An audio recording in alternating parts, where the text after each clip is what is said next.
Bueno, Arratsaldeon.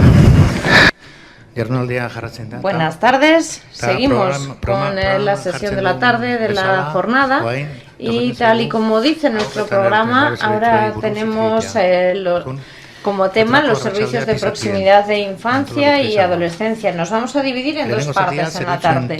En primer lugar, tendremos una ponencia que nos ofrecerá el contexto de estos servicios y posteriormente tendremos a Ainhoa también y a otros ponentes que nos van a hablar de algunos agentes que son protagonistas en el sentido de que tienen experiencias que van a compartir con nosotros. En primer lugar tenemos a Jaume Funes, como sabéis, es catalán de Cornellà.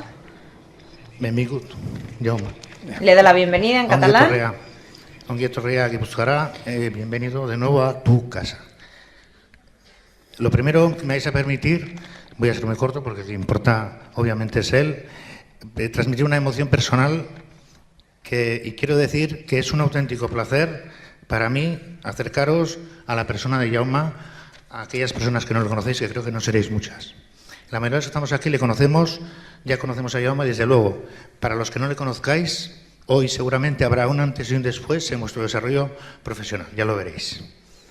Jaume es educador, psicólogo, experto en muchas cosas, pero sobre todo ha centrado su trabajo en el acercamiento y la observación positiva de la adolescencia y de las adolescencias, de la infancia y de las infancias. También profesor, padre y abuelo, como a él le gusta recordar. Es un generador de ideas prolífico a través de innumerables participaciones en jornadas, charlas, cursos y desde todas las plataformas posibles en las redes sociales, así como en sus numerosas publicaciones que, por destacar las últimas, El lugar de la infancia, 9 ideas clave, educar en la adolescencia y el último regalo que nos ha hecho, que es Alex no entiende el mundo, en el que donde pone Alex podría poner cualquier adolescente y no sé si él me lo permite decir, también podría poner cualquiera de nuestros nombres en eso de entender el mundo. Como de presentarles se trata, me gustaría destacar 3 cosas de Jaume. Por una parte, decir que para aquellos que hemos decidido dedicarnos a pensar en las personas y acompañarles en sus vidas, es un referente, lo pongo con mayúscula, claro, fundamental. Al menos lo es para mí y sé que lo es para muchas de las personas que estamos aquí. Unido a esto, la constante lección que nos ha transferido sobre cómo enfocar a la hora de mirar a las personas, a los y a las adolescentes, a los y a las niñas y a la realidad misma. Y por último, destacar su generosidad en la difusión de ideas y su compromiso con todo aquello que nos rodea para poder transformarlo en la mejora de la vida de las personas. Esta tarde, como ya he dicho, está dedicada a los servicios que devienen del Sistema de Promoción Infantil y Juvenil de Gastemática. Jaume elaboró los documentos que han sido base para la definición de los mismos y le hemos pedido esta vez abrir la sesión de esta tarde para contextualizar estos desde su fundamento y sentido, poniendo el centro en la atención a los niños, las niñas y las adolescentes. Para después, como ya hemos comentado, nos acercaremos desde la experiencia de sus protagonistas a algunos de los procesos de transición desde los haurtxokos y gaztelekuz hacia haur eta erabentzeko zerbitzuak que están en marcha en este momento en Guipúzcoa. Bueno, Jaume, me callo y nada, tuya la palabra. Muy bien. Gracias.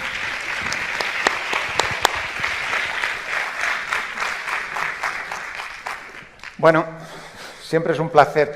Esto de las luces está al revés, porque los que dormís me parece que sois vosotros y yo más bien no me queda más remedio que estar despierto.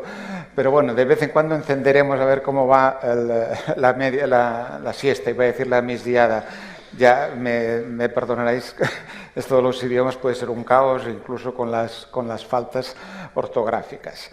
Siempre es un placer volver no solo a esta medio tierra de uno, sino recuperar experiencias profesionales importantes, puesto que yo fui bastante feliz redactando con muchos y muchas de vosotros los documentos que dieron origen en parte a la temática.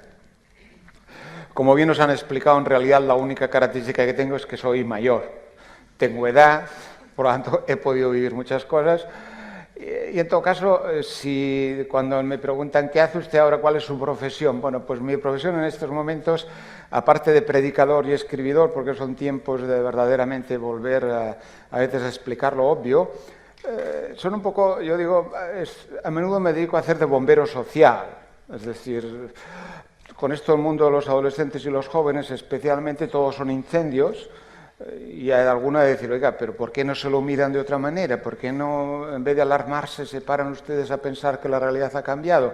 Por lo tanto, me paso un poco el día deshaciendo entuertos e intentando que las miradas sobre el mundo de la infancia y la adolescencia no sean miradas de problemas o miradas de dificultad.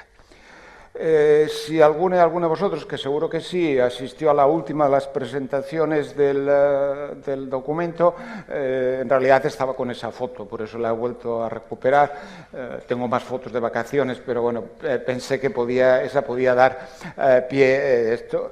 Cuando insistieron en que debía de hablar del tema de la proximidad, se me ocurrió, como siempre suelo hacer, cambiar el título de la ponencia, porque una cosa es lo que te dicen de lo que has de hablar y otra cosa es de lo que tú quieres hablar.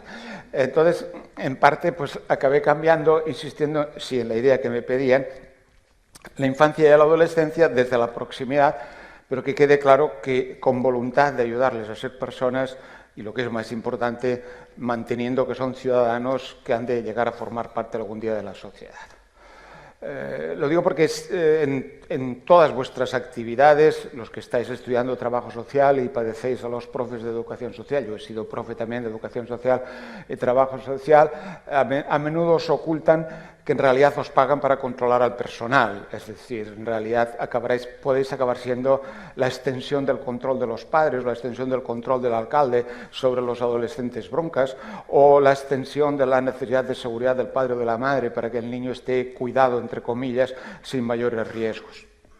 Entonces, es muy importante saber de parte de quién estamos y que quede claro que estamos para intentar que los chicos y chicas con los que trabajamos puedan llegar a ser, ya digo, personas, ciudadanos más o menos razonables. Lo de razonable es difícil de definir, pero bueno, ciudadanos más o menos que no aspiran algún día a ser millonarios, estafadores y políticos conservadores. Algo diferente de lo que parece que deben ser los ciudadanos y ciudadanas de este país. Bueno, sin ir más lejos, siguiendo con la presentación, recuperando algunas de las viejas ideas, cuando yo presentaba o compartíamos la presentación de los trabajos, en realidad uno de ellos acababa siendo eso, documento base para la definición del servicio polivalente para la adolescencia en el espacio local, y el otro acababa siendo, si el ordenador quiere, acababa siendo la definición del servicio de infancia.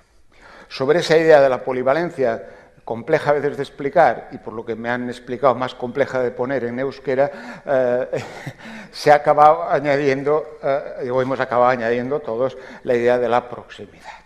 Bueno, eso era el punto de partida, esos documentos están, detrás de eso hay una larga práctica vuestra, un proceso de adaptación y cambio, donde a menudo lo importante es que los padres y madres entiendan qué es lo que queremos hacer, el concejal sepa de qué va y al final el diputado de la Diputación siga manteniendo la idea de que vale la pena dedicar esfuerzos a ese tema.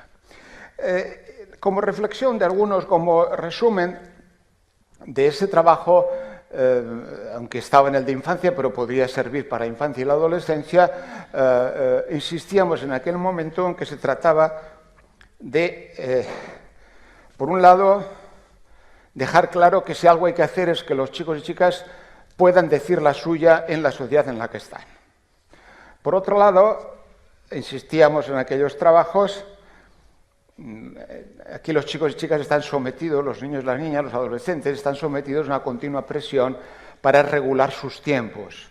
Y lo mismo se pone en el mismo saco la ludoteca que la Academia de Idiomas, que la ludoteca del Eroski correspondiente dedicado a entretener a los niños para que el papá y la mamá puedan comprar con felicidad, que el local de juventud, que el Gattelecu o el Gatteche, todos esos líos que yo tenía con la palabra, siempre me confundía de decir la palabra políticamente correcta, pero se pone en el mismo saco todo. Y entonces decíamos, hombre, alguien tiene que dar algún sentido a eso. Entre otras cosas porque vamos camino de la colonización de los tiempos de la infancia, destinados a otros tipos de intereses adultos, a menudo de puros intereses comerciales, para usurpar esos tiempos de la infancia como tiempos de consumo. Otra de las ideas que entendíamos entonces, es decir, era jugar es educativo. Luego volveremos al tema. Volvíamos a reivindicar, la escuela no es lo más importante que pasa en la vida de un chaval. Por lo tanto, habrá que convencer a todos de que es importante facilitar espacios donde los chicos y chicas puedan dedicarse a tener infancia, pueden dedicarse a hacer de niños y de niñas o a hacer de adolescentes. Y finalmente insistíamos en la última parte, no queda más remedio que ocuparnos de los adultos. Bien sea porque las madres se desesperan o los padres se desesperan, ay, ay, ay, ¿qué pasará con mi hijo adolescente, con lo que me ha costado subirlo hasta aquí y ahora se me estropea?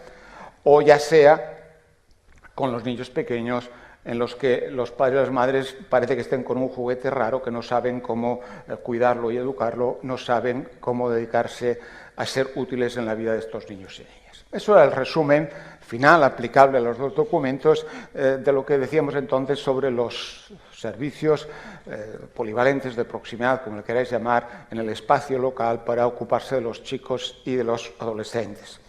En cualquier caso, siempre insistíamos, como volveré ahora a recordar, desde la perspectiva de infancia y teniendo en cuenta que son sujetos de derechos. Ahí nos habíamos quedado hace 4 años, más o menos, donde yo pasé a la ya no sé dónde estoy, a la jubilación administrativa, ya veis, porque la otra no. Yo creí que eso ya, en fin, ya estos de Guipúzcoa tirarán solos y de vez en cuando me llaman, me dicen, ven y explícanos otra vez aquello.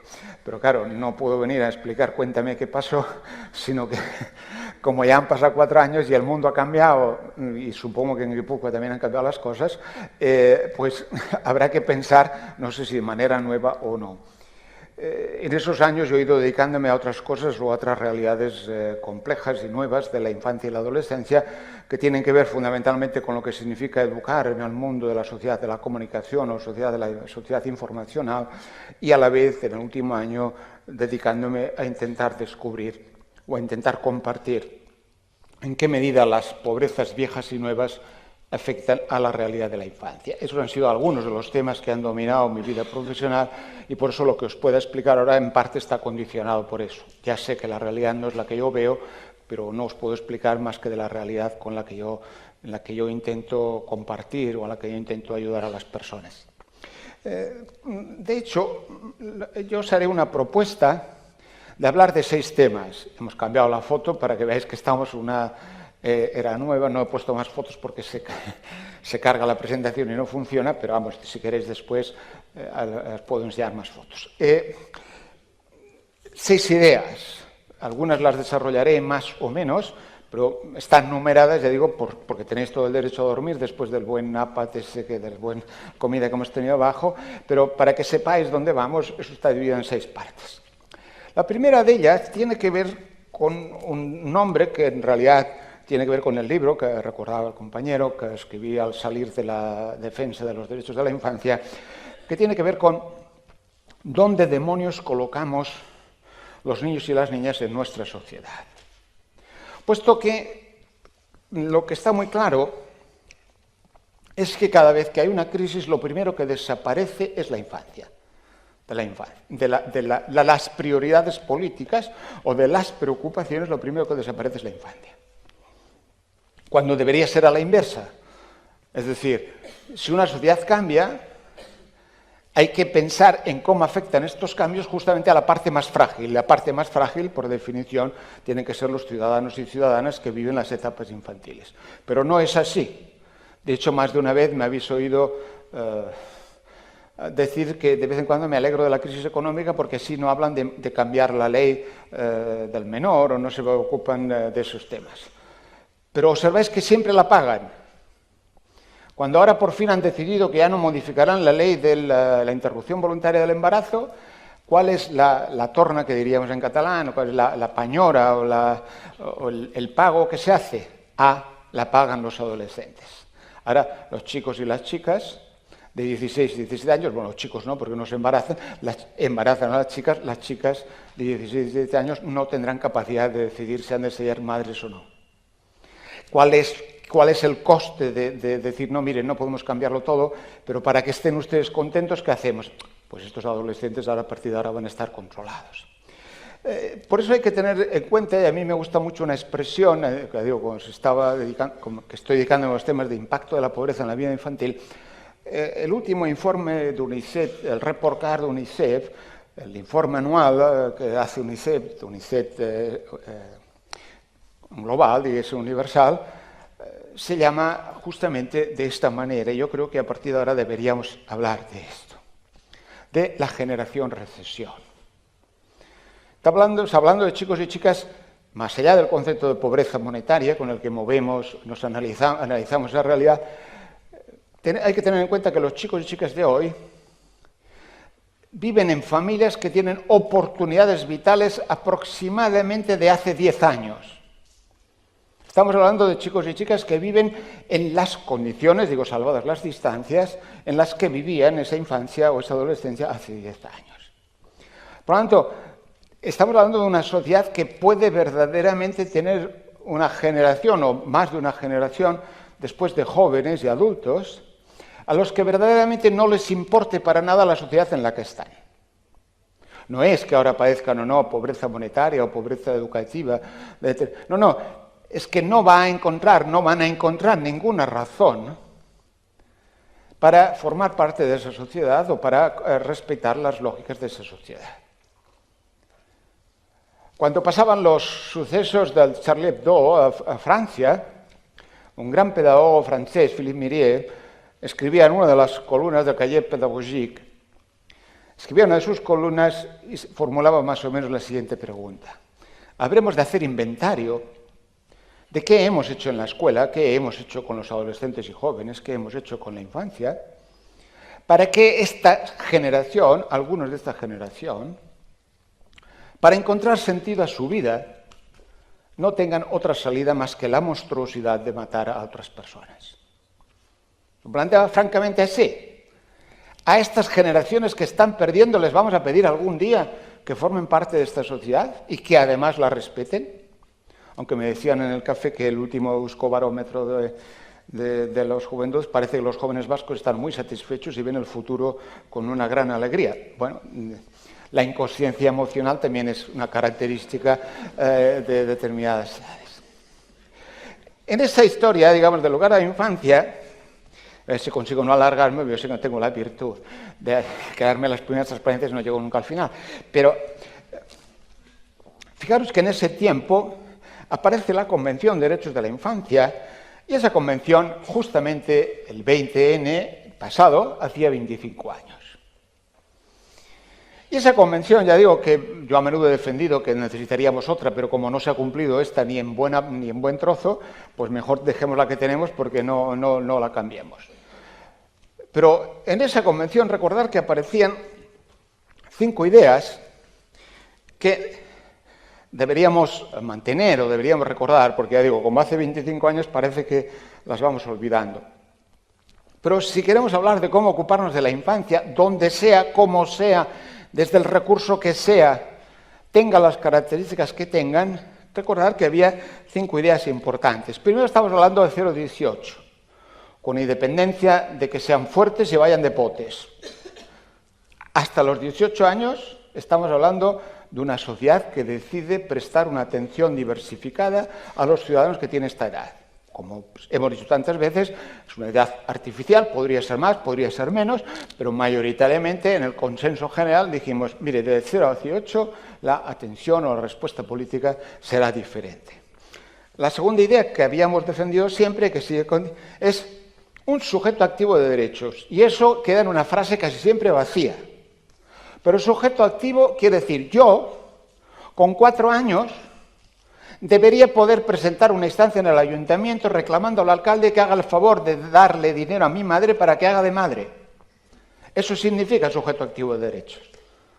Yo puedo, con la ayuda de quien sea, de quien me escriba la instancia, porque no la sé escribir, presentarme en el ayuntamiento y decir, mire, hay un derecho que me están vulnerando ustedes, que es el derecho a que alguien dedique tiempo a mi vida.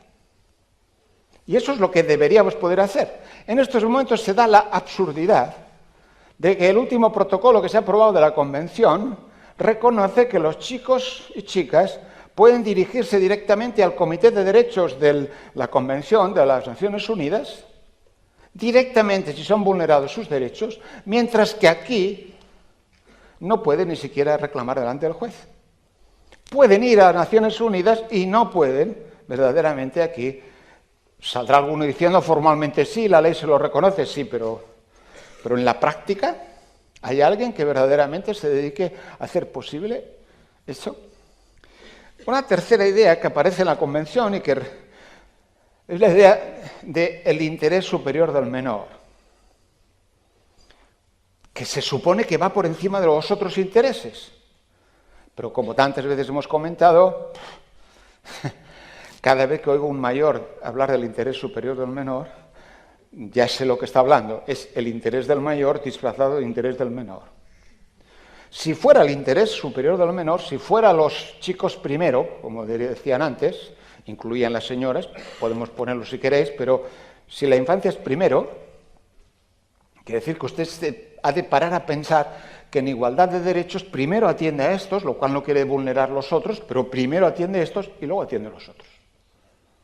Objetivamente todo el mundo sabe, pero ninguno lo aplica, que una persona adulta sea pobre es una injusticia. Pero si un niño es pobre, no lo es, vive en situación de pobreza, es una ilegalidad. Porque no estamos cumpliendo el criterio de primero atender las necesidades básicas de un niño. Y eso ha de pasar por encima de todo, incluido por encima de arreglar los baches de la calle, porque hemos firmado que primero son los niños. La cuarta idea que queda de la Convención es que existe una perspectiva diferente. Algunos países ya tienen oficinas. Recientemente en el Parlamento hicieron una jornada justo para el 25 aniversario de la Convención, vinieron algunos países a explicarlo, algún país más o menos lo ha conseguido. Pero viene a ser, ustedes hacen una norma o usted hace un presupuesto, ha de pasar forzosamente por una oficina que le diga, mire, usted no se ha enterado de que también hay ciudadanos y ciudadanas niños. Y su perspectiva, su manera de ver eso, es diferente de la suya. Usted va a hacer determinada cosa porque le da votos, pero hay unos ciudadanos que no le votan y probablemente no le votarán nunca, que tienen otra perspectiva. La participación se acaba convirtiendo, mira, vamos a pedir la opinión de los chicos a ver cómo hacemos la cabalgata de Reyes, o a ver si en esta plaza ponemos más cemento o más flores. No, la obligación es que cada vez que legislamos o cada vez que planificamos acciones, igual que tenemos en cuenta que hay ciudadanos y ciudadanas, perspectivas femeninas y masculinas, hemos de tener en cuenta que existen perspectivas de la infancia. Y finalmente, la quinta característica que a mí me gusta recordar de la Convención es la participación, que es una de las partes de la propia temática, de la propia realidad de algunos cantantes. Pero la participación requiere, entre otras cosas, que nos paramos a mirarlos, que nos paramos a escucharlos, a preguntarles a veces, y a tener en cuenta lo que dicen. Nadie ha dicho que lo que dicen los niños haya que hacerlo, como tampoco habría que hacer lo que dicen los vecinos, por más que la monten y la líen. Hay que considerarlo, hay que tener en cuenta por qué lo dicen, qué hay detrás y qué ponemos delante o detrás. Por lo tanto, que no se nos vaya la infancia por la cloaca, que no desaparezca de la preocupación política, de la preocupación social o de la preocupación profesional. Segundo grupo de ideas que yo os quería plantear tiene que ver con no crecen solos, por decirlo de alguna manera. Vivimos una sociedad tan conservadora que viene a decir cada uno nos hacemos a nosotros. Yo aquí, fíjese usted, he llegado a ser el estafador del siglo, me he hecho a mí mismo. A algunos que dicen eso, algunos que hablan de la cultura del esfuerzo y de algunas cosas similares.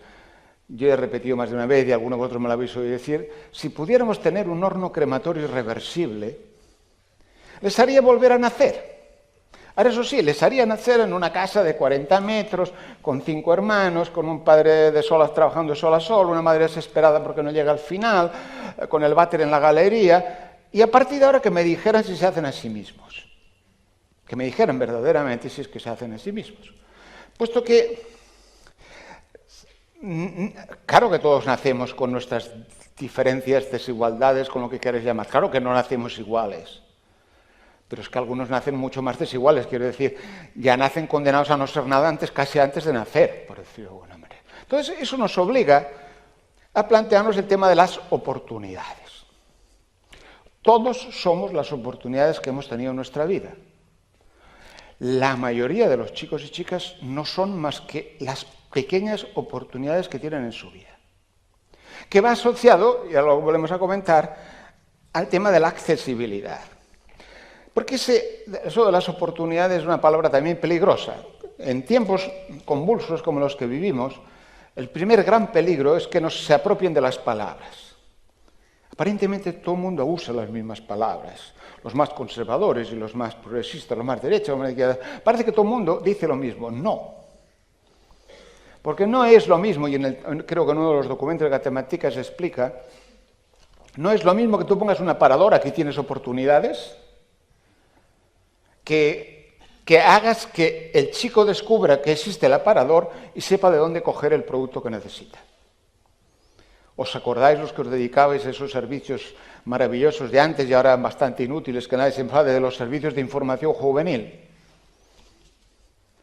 ¿Para qué servía un servicio de información juvenil? Pues a menudo servía para que el chaval ya enterado que sabía que financiábamos las vacaciones en la nieve viniera a buscarnos el forfait a bajo costo. En cambio, el chaval de barrio que no tenía ni puñetera idea casi ni de que existía la nieve, ni se le ocurría venir allá a buscar aquello. Podemos construir oportunidades, pero hemos de construir la accesibilidad, la posibilidad de que vayan aquí. Con algunos chavales hay que hacer posible que el puente, la conexión entre un recurso y otro, esté prevista, porque si no, automáticamente ya se sabe. Aquello que tantas veces hemos repetido, la parábola de Mateo, que no os explico ni hace falta, porque los que no habéis estudiado el catecismo no hace falta que lo aprendáis, pero que en definitiva el que más tiene, más recibe. En la postre, al final, y especialmente en sociedades como las nuestras, cada vez más complicadas, donde en estos momentos tú puedes ser pobre, pero has de tener un máster para estudiar cómo conseguir ayudas. Entonces, no tienen ni un duro para comer, pero son expertos en gestionar una beca de comedor aquí, un complemento de la beca de comedor allá, una ayuda para las vacaciones aquí, un servicio de apoyo no sé qué. Eso no es construir la accesibilidad, eso es construir simplemente, teóricamente, las oportunidades, teóricamente, aunque no son iguales. Digo porque eso lleva a una reflexión. ¿Podemos hacer que todos los chicos y chicas tengan futuro? Como comentaré después. Porque es que, claro, si tú no tienes un presente mínimamente positivo, ¿puedes imaginarte un futuro positivo? Bueno, si eres adolescente euskaldun, de estos que sueñan, se imaginan que van a tener trabajo enseguida, eso es posible, es posible. ¿Eh? Yo me he encontrado chavales que decían...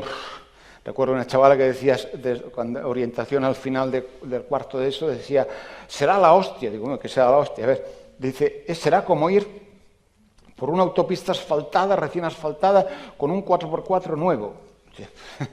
Vale, es posible que se imaginen, pero a lo mejor vamos a un lado y dirá, será la hostia, podemos fumar María cada día y no pasará nada. Bueno, pues a lo mejor. Pero si uno no tiene presente, difícilmente puede construir imaginariamente un futuro diferente. Y os comentaba, en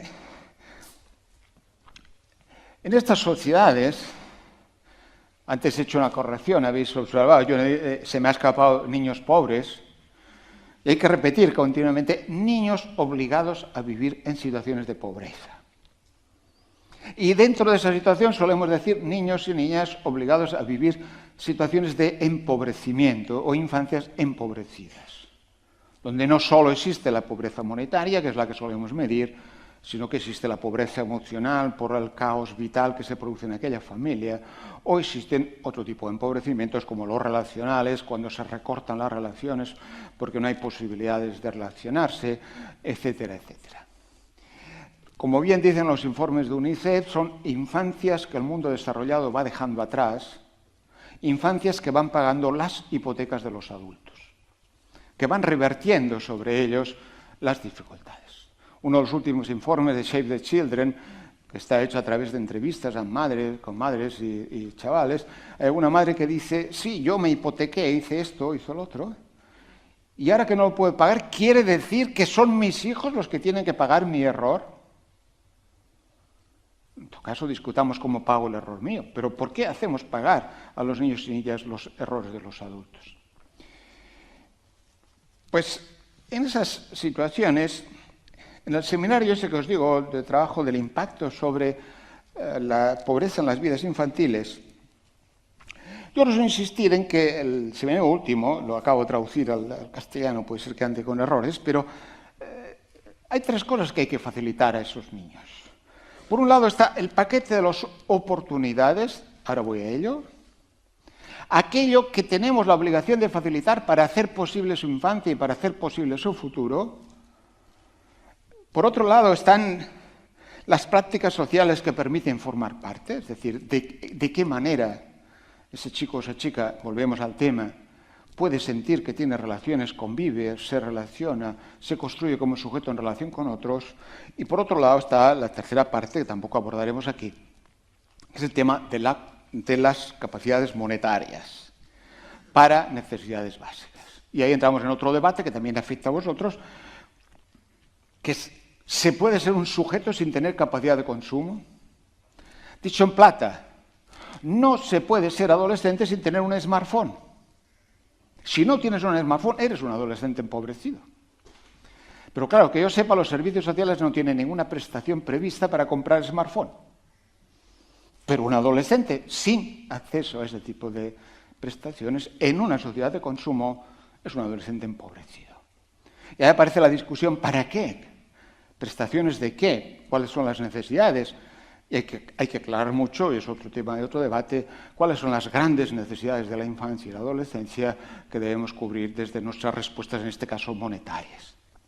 En el caso del paquete de las oportunidades, cuando hablamos de oportunidades, ya decía antes, se trata de poner al alcance de los niños y niñas aquello que hará posible su desarrollo, que hará posible su vida infantil, que hará posible un proyecto de futuro para sus vidas. No podemos privarlos de oportunidades educativas. No podemos recortar la educación 0-3, que no quiere decir escolarizar a todos los chavales. Pero si la madre o el padre tiene menos tiempo para dedicarse, no lo podemos, como diré después, dejar al chico o chica de mano en mano.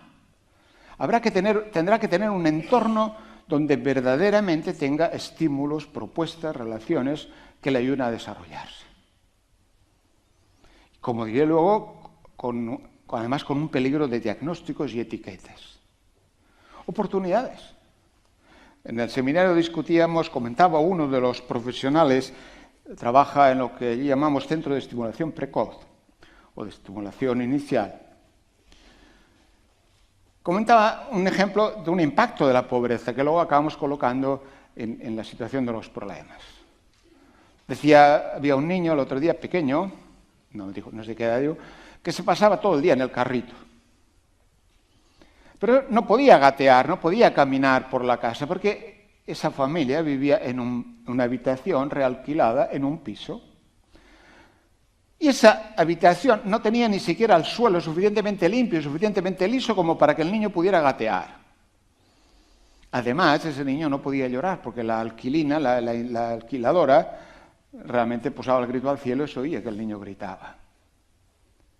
Además, esa madre no lo podía sacar al parque porque vivía en un quinto piso de una casa vieja sin ascensor, donde costaba un inmenso esfuerzo bajar con el carro y además la madre estaba en situación más que deprimida, etcétera, etcétera. Ese chico al final entrará en nuestras estadísticas como desarrollo motor tardío, desarrollo lingüístico precario. Señores, ausencia de estímulos básicos para desarrollarse. Si usted recorta X plazas de educación 03, está negando a chavales que lo necesitan oportunidades educativas básicas.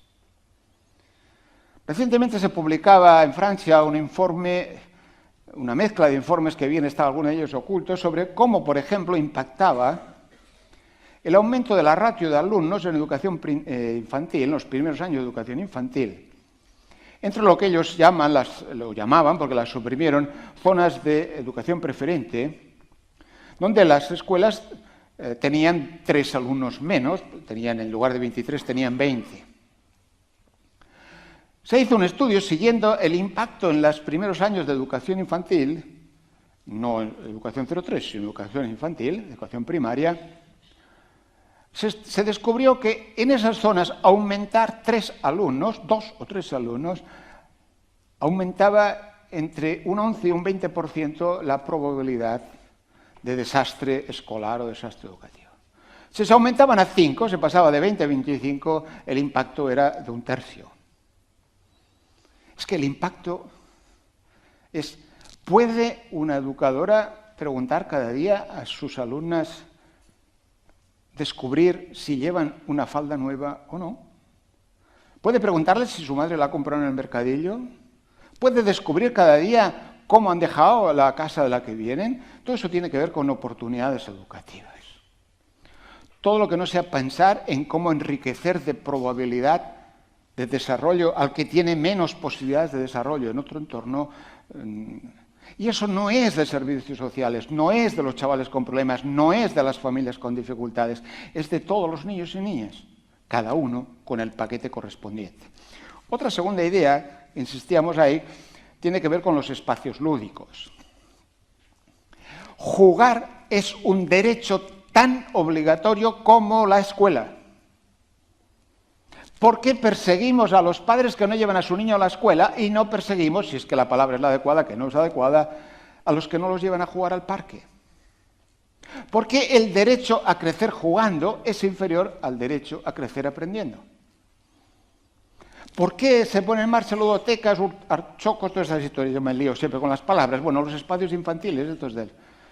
Porque los niños tienen derecho a conocer el mundo, a descubrir el mundo, a descubrirse a sí mismos, a descubrir a los otros, a descubrir a sus adultos, a partir del juego. Los niños tienen derecho, como insistiré después en los tiempos de la infancia, tienen derecho a aburrirse, tienen derecho a jugar, tienen derecho... Y esos son derechos asociados a las oportunidades educativas. Hay que garantizar exactamente eso igual que una plaza de la escuela. Exactamente igual, porque impacta en la vida de los niños exactamente igual que ir a la escuela. A menudo es probable que encontráramos mucho menos fracaso lúdico que fracaso escolar, si es que se ha de decir así. Oportunidades son contextos de participación. Y eso hay muchos niños que lo necesitan. Entre otras cosas porque a veces tienen padres y madres bastante raros que no quieren que se relacionen con otros. Los niños necesitan simplemente descubrirse a sí mismos, como comentaba hace un momento, viendo que hay otros chicos y chicas, otras maneras de vivir, otros estilos, otras formas de entender el mundo. Fijaros, perdonad que ponga muchos ejemplos de la pobreza, no porque sea lo importante, pero ya digo, os he dicho que estaba en la zona, entre los temas en los que yo andaba trabajando estos días. Claro, una familia que es desahuciada de un piso, en el mejor de los casos, le buscamos otro piso en otro sitio. ¿Pero dónde se lo buscamos? En un barrio que no tiene nada que ver con el suyo, obligando al chico a perder amigos, a perder escuela, a cambiar de todo. Oiga, debería estar legalmente prohibido que a alguien se le desahucie si eso comporta que el niño cambie de escuela a mitad de curso. Y si va a una escuela privada concertada, deberían tener prohibido expulsarlo porque no paga. Porque lo están privando, le están provocando una segregación, una exclusión de sus relaciones básicas. No sé si habéis visto aquella película, que creo que es muy interesante desde el punto de vista educativo, el Boyhood, la historia esa que van grabando a lo largo de varios años, ¿vale? Donde el relato, que no es la historia, el relato en algún momento se explica cuando la madre con sus amores más o menos en crisis va cambiando de lugar. Hay un momento que los chavales dicen, bueno, mamá, pero porque tú cambies hemos de cambiar nosotros también. Esa discusión entre lo que pasa con los adultos y lo que pasa con los niños. Y en esa participación también hemos de garantizar oportunidades, decíamos antes, que tienen que ver con los adultos. A menudo los padres y madres, lo saben muy bien los que trabajan en la calle, los que trabajan con los chavales con más dificultades, a menudo los padres no son incompetentes, sino son padres y madres impotentes. Padres y madres que en las condiciones en las que están no pueden hacer otra cosa, no saben hacer otra cosa, no tienen los recursos para hacerlo. Recuerdo cuando escribíamos el documento de la SPA y el de la infancia, recuerdo alguna de las reflexiones con los compañeros del sistema de protección en Guipúzcoa, en la evaluación de algunos de los recursos familiares quedaba muy claro que algunas familias pueden funcionar más o menos bien si se les mantiene un apoyo profesional, un soporte, un acompañamiento en su historia educativa.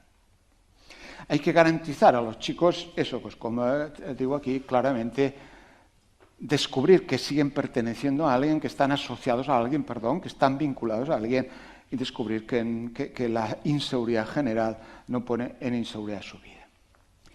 La tercera cuestión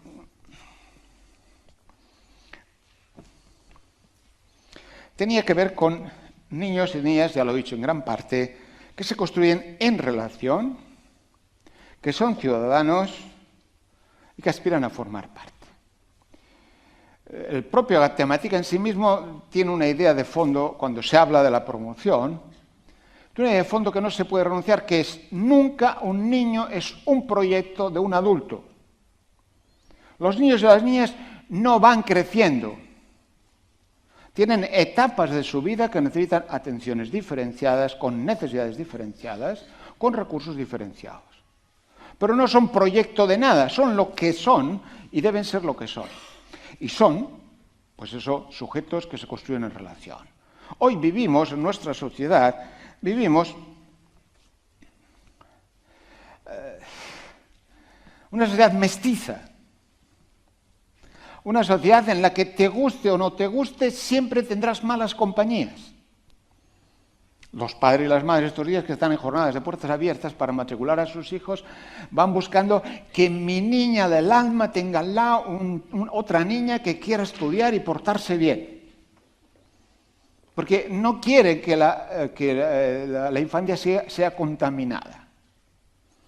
Recordar una parte de los debates. Es que si vienen al SPA correspondiente y vienen los de servicios sociales, se irán los de la Ikastola de los Pijos. Pues es su problema. Pero no hay posibilidad. Inevitablemente es una sociedad diversa en la que hay interacción continua.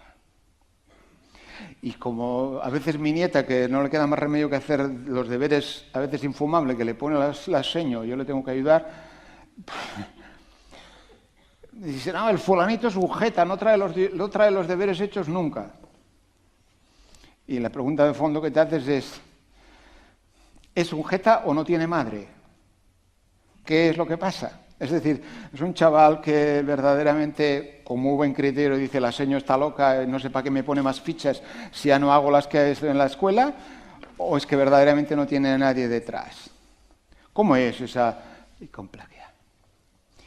Fijaros que con la pérdida del papel de la infancia suele ir aparejada la pérdida de aceptar que educar es complejo, que educar es muy diverso, que no es tan sencillo como seguir reproduciendo los esquemas de antes. Una segunda idea, ya la he comentado en gran medida, el gran drama social, el gran drama de nuestras sociedades es la de permitir que formen parte o no formen parte de las diversas personas. Yo escribo una columna en un diario catalán, en el suplemento de educación, una columna sobre adolescentes. La de esta semana iba sobre suicidios. Esta de suicidios adolescentes no tiene que ver aquí, era un poco complicado, pero la anterior escribía una que se llamaba, traducido, «Soy catalán». Como podéis entender, en los tiempos que vivimos, esa pregunta era una gran provocación.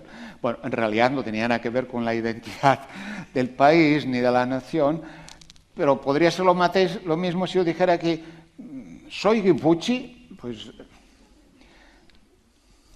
Entonces explicaban esto y al final decía, vamos a ver, es que miren ustedes, formar parte tiene mucho que ver, obviamente, con el papel, el lugar social, el barrio, las posibilidades, el futuro, pero empieza por el nombre. Y explicaba la anécdota de un profe, que es el que escribe cada 15 días, yo creo que es un conservador nato, aunque es mucho más joven que yo, pero bueno, se ve que el diario entre los rojos como yo y los conservadores equilibran la ideología del diario. Pero este decía, tenía un problema de la clase sobre si eran capaces de enamorarse de un chico de otro país, discutían sobre quién se enamoraba con quién. Y este profe escribía en la columna, decía, la solución me la dio uno de mis alumnos marroquíes, nacido en Cataluña. Claro, si ha nacido en Cataluña y tú ya lo estás clasificando como marroquí y luego dices que tienes problemas en el aula, ¿qué te parece?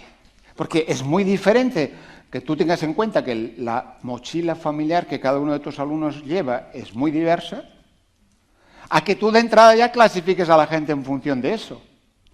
Ese chaval que ya descubrió un día que no va a poder enamorarse de una chica catalana auténtica, de Socarrel, que se llama de 3 generaciones y no sé cuántos apellidos vascos o catalanes, ya lo descubrirá que no es así. Pero claro, tú ya estás haciéndole... Como alguna vez me habéis oído hablar cuando me dedicaba a explicar los derechos de la infancia entre los niños más pequeños, aquella chica de 4 años o así, o casi menos, de origen, en este caso origen chino, debía ser una chica de origen adoptivo, una niña preciosa que me decía, señor Jaume, ¿por qué no les explica a mis amigos que soy catalana? Es que me dicen que soy china. Bueno, es decir, cómo verdaderamente hace sentir a un niño que vive donde está. ¿Qué tendrá que ver la vida de una infancia con dónde nacieron sus padres? ¿Qué tendrá que ver la vida de un niño con que sus padres sean pobres, o ricos, o ministros, lo que sea? ¿Seguirán siendo niños que tienen las mismas necesidades y oportunidades?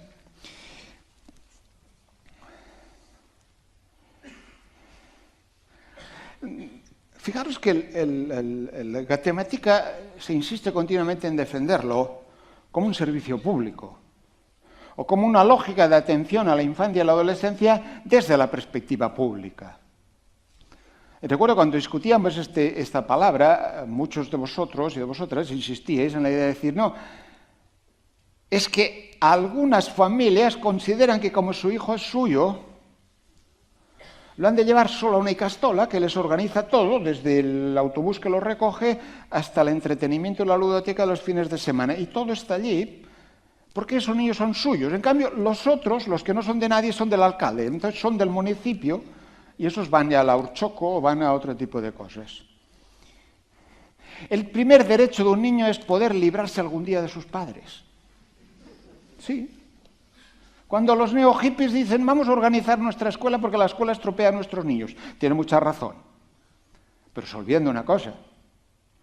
Todo niño tiene derecho a librarse de la imposición de las influencias de su padre. Es decir, ha de poder relacionarse con otros, descubrir que la vida tiene otras explicaciones. En todo caso, aceptar a sus padres porque son lo mejor del mundo como la mejor explicación de momento, pero poder algún día poner en crisis aquello que ha aprendido. El derecho de todo niño es a crecer sin vivir dogmas, aceptando las seguridades que le plantean sus padres y madres, pero algún día tener la capacidad de poner en crisis la propuesta que sus padres le hicieron. Sigamos. Bueno, 5 minutillos más. Sí, bueno. Lo digo porque luego viene lo verdaderamente importante, que son las experiencias juveniles, que eso sí que os va a encantar. Yo no las puedo explicar porque ya he pasado de la edad. Cuarto tema, como os comentaba antes, es el tema de los tiempos. Fijaros que en los documentos a menudo se habla de ocio educativo, de entretenimiento educativo. Siempre se pone la palabra educativo como palabra para justificar un poco que nos tengamos que ocupar de los niños y niñas. Vivimos un tiempo con un gran problema entre los horarios adultos y los horarios infantiles. Eso que se ha mal definido como la compatibilidad entre el trabajo y la familia no es más que un choque frontal entre las necesidades que tienen los niños y niñas y las obligaciones o necesidades que tenemos los adultos, y donde obviamente siempre acaban perdiendo los niños. Desde el punto de vista de nuestros horarios monstruosos necesitamos tiempo de custodia. Desde el punto de vista de los niños necesitan diversificación de tiempos, entre los cuales, ya digo, como comentaba antes, pueden estar en la escuela, pueden estar jugando, pueden estar en el parque, pueden estar aburriéndose, tengan tiempos diversos y todos ellos son importantes.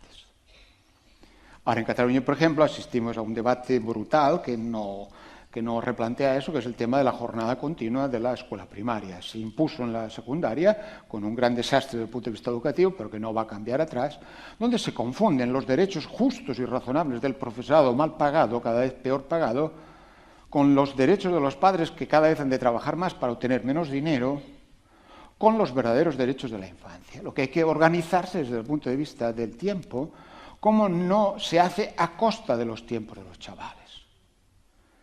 Claro, ¿cuántos de vosotros tenéis en el espacio infantil en el cual estáis trabajando, además de jugar, un taller de deberes?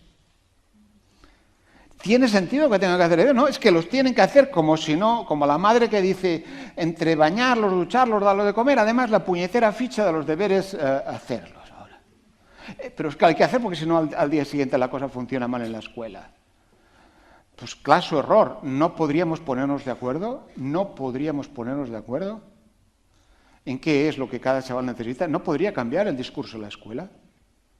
Cuando hablábamos de la posibilidad de que los chavales vayan al gateleco, ¿no? Sí. Al otro, bueno, al local juvenil, mande el ayuntamiento o manden los borrocas, no sé, bueno, al local juvenil,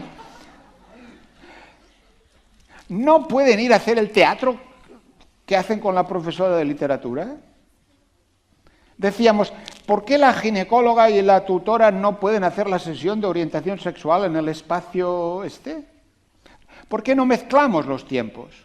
Porque si no, los chicos y las chicas son suficientemente inteligentes, separan los tiempos, al final aquí toca con una, aquí toca la otra, y al final están absolutamente agotados, igual que estabas. Pero educar. ¿Y qué pasa con divertirse? ¿Os acordáis cuando hablábamos de los horarios del espacio juvenil? ¿Tenemos que organizar el viernes a la noche? ¿Tenemos que abrir? ¿El ayuntamiento tiene que financiar la diversión de los adolescentes? Yo el mes pasado, cuando empezaba Carnaval, fui a hacer una charla a Torelló. En Torelló es un pueblo de la Cataluña interior, el sector rico de la Cataluña interior. Tiene un carnaval muy famoso, que es una población de 12.000 habitantes que en carnaval se juntan 60.000 o más, un pueblo pequeño. Y fue a hacer una conferencia de esas, no sé si llamarlo esquizofrénica, ¿cómo que era? ¿Podemos educar en el control en medio del descontrol? Porque fue una conferencia, una charla para discutir con padres y madres cómo educaban a sus hijos en el uso del alcohol a chavales que se supone que no toman alcohol, pero que en el carnaval lo toman. Entonces, divertirse no es educativo, igual que hemos hecho el juego en la infancia, en el caso de la adolescencia, ¿por qué no? ¿Por qué no? A eso sí, como algunos periodistas que esta mañana me han martirizado, que no lo organice la diversión al ayuntamiento, al menos que los consulte a ver qué es lo que le divierte más. Por mucho que nos pongamos en taburetes, no nos modernizamos, ¿eh? Es decir, no. Pero habrá que pensar. Como os decía al inicio, no se trata de que nos dediquemos a controlarlos, pero cuando organizamos respuestas también tienen que ver, ya digo, aunque luego no lo va a medir PISA, la felicidad forma parte de las necesidades de la infancia. Digo PISA, el informe PISA escolar. Y luego, obviamente, en el otro lado estaba la historia de aprender, ya todo el debate sobre la felicidad, la escuela, los aprendizajes, bueno, todo un largo debate que no quisiera alargarme porque ahora ya he dicho 5 minutos y ya estoy. Bueno, en cualquier caso, luego las transparencias las tendrán y ya os las pueden reenviar, especialmente para los alumnos que tengáis que hacer algún crédito y tengáis que hacer el resumen de la conferencia, luego lo tenéis. Digo, sí, como ya se sabe que los profes mandamos cosas raras, o yo mandaba cosas raras. Quinta idea, se trata de proteger la infancia de sus adultos, y no me refiero al sistema protector.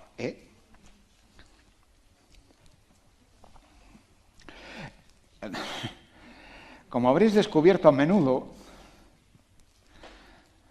hay mucho niño IKEA, que he comentado alguna vez, mucho niño para decoración, o mucho niño que viene de manera no prevista, o mucho niño donde el gran dilema, el gran drama, la gran preocupación es cómo ayudar a construir esa vinculación que permita, como os comentaba antes, que el niño sienta que su vida está asociada a la de alguien.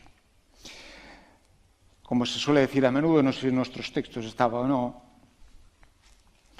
hay que hacer que cada niño sea, como mínimo, relativamente protagonista de su vida. En un mundo que está en discusión para qué sirven los niños, es decir, que ya no tiene nada que ver, por supuesto, aquello de antes de que los niños vienen al mundo con un pan debajo del brazo, eso serviría para poco, pero en ese mundo de para qué sirven los niños hay que tener muy claro que los educamos para que sean autónomos y felices, progresivamente autónomos y felices, y por lo tanto que hay que construir esa posibilidad.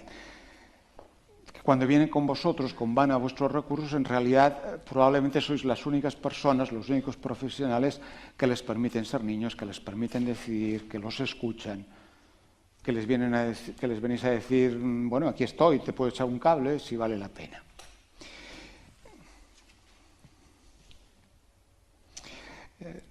He puesto ese texto porque, como ya sabéis, en Cataluña vamos a ser independientes enseguida y venía a hacer una clase de catalán para que os fuerais entrenando, porque por si venís allí y pero yo escribía el 20N, el aniversario de esto, escribía ese texto, que os he puesto ahí, porque no tenía mano, no me da tiempo a la traducción, pero escribía sobre el derecho a la felicidad. Y venía a decir, los niños y niñas, más allá de una serie de derechos que tienen de subsistencia, de atención, tienen derecho a no padecer lo que no les toca padecer.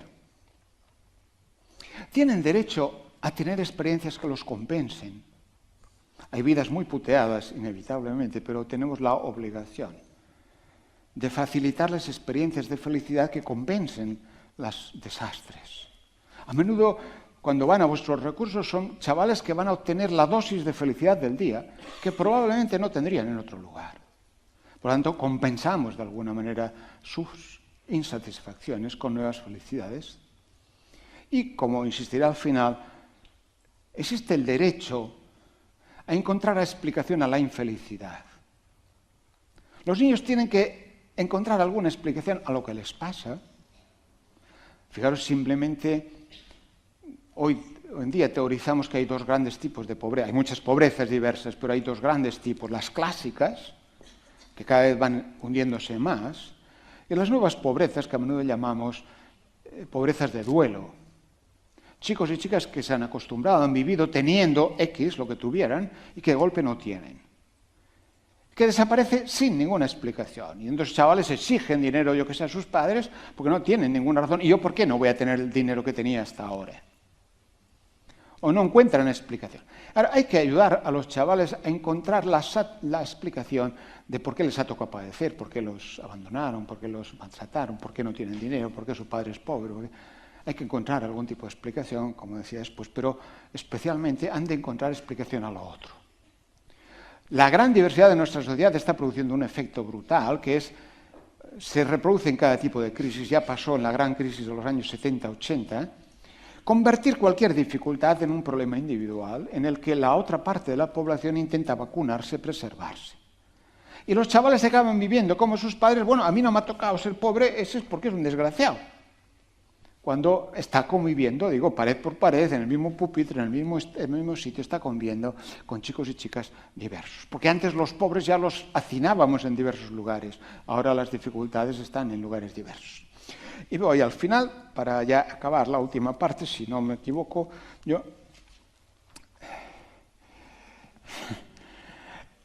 los chicos ya... A ver, como sabéis, la palabra normal es muy complicada de utilizar, no la voy a... Pero una de las líneas de reflexión es la normalidad, la idea de la normalidad. Y cuando...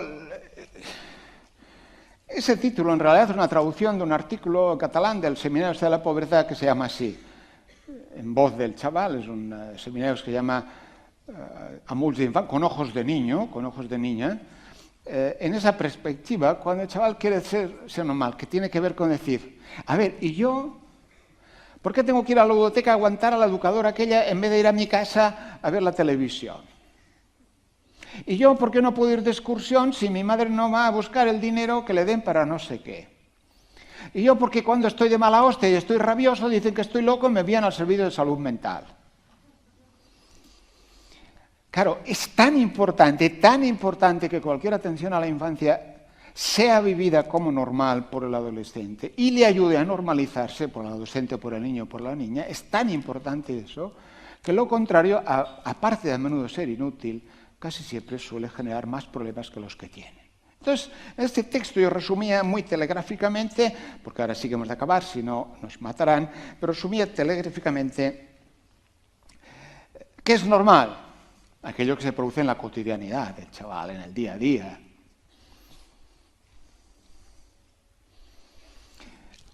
Cuando tiene experiencias similares a los de sus compañeros y colegas. No se le hace vivir algo que no viven los otros, no va a donde no van los otros. No ha de hacer algo que no hacen los otros. Vive como normal el chaval, como comentaba antes, cuando encuentra explicaciones normales o lo anormal. Cuando lo enviamos al sistema protector, y como aquel chaval decía, no, estoy aquí porque están arreglando mi casa. Porque obviamente no puede decir mi madre no me quiere, por decirlo de alguna manera, pero ha de encontrar una explicación normal a lo que está. Ha de ir a algún recurso, pero ha de encontrar algo que le haga sentir que eso tiene una explicación normal. No vengo aquí porque estoy loco, sino vengo porque no me aclaro con mi angustia. Son dos cosas diferentes. Si el que lo atiende, vamos a ver si te ayudo con ese mal rollo que tienes aquí dentro, probablemente es algo diferente que si el que lo atiende ha de poner una etiqueta que diga es un trastorno depresivo ciclotímico. Cuarta idea del normal es la atención se produce en el propio contexto. Claro, coger el autobús e ir a no sé dónde para ir a un sitio donde en un despacho unos no sé qué me ayudan a ser buen padre, pues me temo que eso no es la atención en el propio contexto. Y finalmente, las respuestas ayudan a normalizarse. Aunque os decía que no os hablaba de eso, pero el otro día que hacía una especie de supervisión en un centro cerrado de justicia juvenil en Aragón, discutíamos de un caso de un chaval que verdaderamente, bueno, la estadística pondrá con intentos diversos de suicidio, la estadística normal debería decir chaval que quiere diluirse, que no tiene mayor interés o mayor preocupación por seguir igual, ¿no? Entonces decíamos, ¿cuál es la respuesta que le das a un chaval? En este caso era complejo, porque la madre había dicho claramente, me libré de tu padre, ahora me quiero librar de ti. En ese contexto, ¿cómo le ayudas a encontrar una respuesta a lo que le pasa? Y el convivir en un entorno normalizado, en un recurso cotidiano, en un recurso donde están otros, le permite a muchos de esos chicos gestionar esa anormalidad de su vida. Y como os decía antes, la atención sin etiqueta. No tiene ningún sentido discutir cuántos chicos de servicios sociales van a la orchoco correspondiente. Vienen los niños diversos de todo tipo. Recordar, en el vídeo que todavía existe, a los propios chavales se les preguntaba ¿y por qué no vienen unos o por qué no van otros? Y algunos chavales decían, no sé, algunos dicen que es que aquí solo vienen los de problemas, otros dicen, no, es que algunos lo encuentran muy aburrido, es decir, ¿por qué van o vienen? Por eso recordad que había una acción inevitable, que era cómo vender a la población del municipio que nos ocupamos de los niños y las niñas, no nos ocupamos de nada más, de los niños y las niñas. Y nos ocupamos de hacer posible su educación, pero no nos ocupamos sobre el control ni sobre la instrucción, sino sobre la convivencia, el juego, etcétera, etcétera. Y volviendo al pasado, pues yo creo que bueno, más allá de esto ya lo he comentado, yo creo que estará... no, iba a poner algo más, pero ya lo dejo. Yo creía que era la última, pero ya para no engañaros, ahora sí que pongo la última, porque lo otro, si no... esta era la última transparencia que yo creo que os ponía en la última vez que nos vimos. Así es que es eso, parece que el velero del GAT Temáticas funciona, que tenga buen viento, que siga adelante. Gracias y a escuchar a los jóvenes.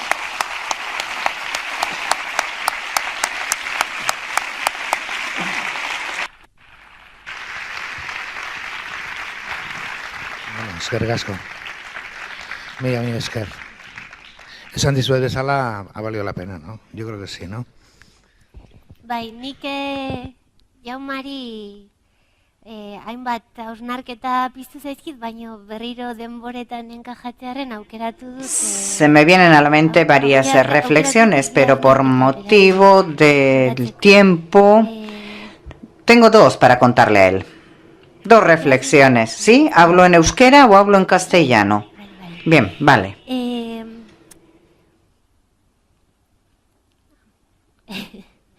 Bat da, horko baratzerako eskatu nahi dizut hazi bat.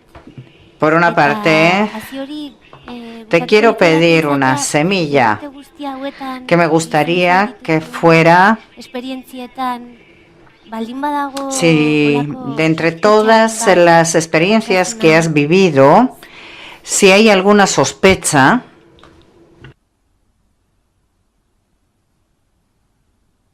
sospecha hori nola erreparatu? Zerk erreparatu ahalko luke sospecha hori? Bueno, resumir 40 y pico años de adolescentes infantiles es difícil, pero a ver, un par de palabras solo en plan telegráfico. Primero, todas las vidas necesitan acompañamiento, es decir, necesitan personas adultas dispuestas a hacer el camino con ellos. En determinadas edades es acompañar con seguridad, en otras es acompañar con la distancia, pero saber que ninguna vida será igual sin el apoyo de un adulto, pero saber que el adulto ha de permitir que el otro se desarrolle como persona solo. La clave es el acompañamiento. La otra palabra que podríamos decir de la experiencia es un problema de miradas. Es decir, cómo miramos ese que tenemos delante.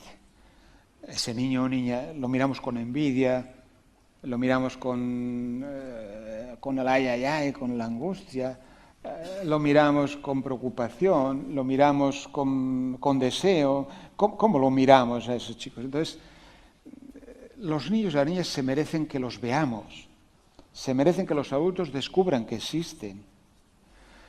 Y una vez que descubran que existen, se merecen que hagamos algo que es inherente a la vida humana. Renunciar a nuestros deseos, renunciar a nuestras ilusiones en parte y ponerlos de ellos por delante. Cuando decimos los niños primero, quiere decir los niños primero. Que no quiere decir hacer dictadores, no. Quiere decir hacer seres humanos, pero que tienen derecho a convertirse en seres humanos con nuestro apoyo, pero sabiendo que nosotros tendremos que renunciar a algún whisky entre medio, es decir, que tendremos que renunciar a algún tipo de satisfacción. Y ya la última, para no alargarme, pero la última cuestión de mi experiencia es que a menudo poner etiquetas solo hace que complicar la vida.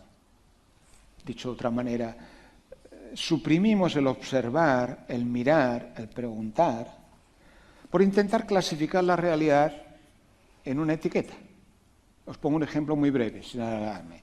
Nosotros vivimos en Cataluña en estos momentos un debate, no llega ni a debate porque últimamente las ideas ya desaparecen, A la señora consejera del Departamento de Enseñanza, que se convirtió en Enseñanza, lo suprimieron de Educación, se le ha encendido la luz y este año en los barrios pobres, a los niños que empiezan P3, les va a pedir un certificado de pediatría especial, dice, para prevenir el fracaso escolar, para que nos digan los problemas que tienen ya de entrada.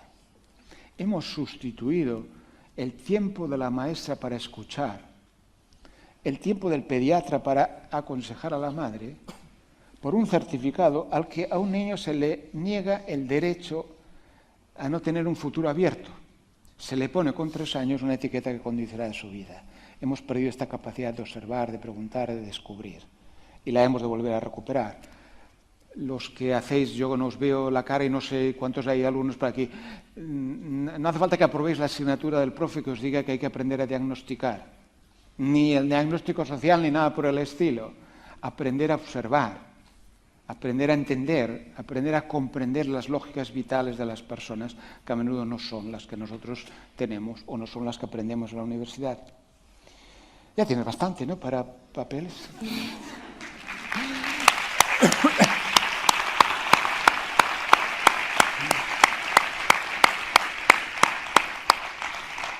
Eta gero badago gauza bat, egon nahi zentzuten modu hola... He estado escuchando con mucha atención y ha habido una cosa que la he atrapado así de momento, que la quiero poner aquí sobre la mesa.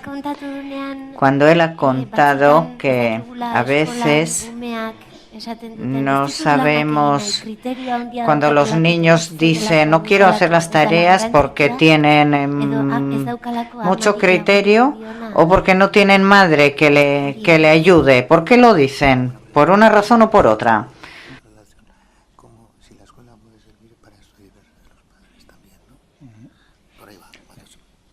Bueno, claro, como os comentaba, la idea de los tiempos de la infancia y qué hacen los padres o los adultos y las madres y los adultos por el medio en esa relación. Como bien os comentaban, yo las semanas anteriores estuve liado con un proyecto de eso que a veces me descentra, pero que no me queda más remedio por razones editoriales, que salió adelante.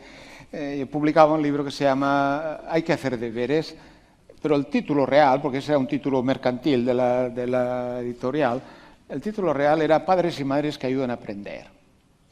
Entonces, claro, vivimos una sociedad cada vez más compleja en la que se intenta separar el aprendizaje de la educación. Se intenta colocar la educación solo en la familia o el aprendizaje solo en la escuela, cuando en realidad se aprende en muchos lugares y se educa en otros muchos lugares. Entonces, esa separación, que no me alargué porque vi que me había alargado, que se había puesto entre educar y aprender, tiene que ver con cuando se aprende se educa. Los chicos y las chicas aprenden de maneras muy diferentes, en entornos muy diferentes. Entonces necesitamos que la familia, la escuela, el lugar de ocio, el lugar de juego, el parque, sean lugares permeables en los que se hacen un sitio vale para el otro.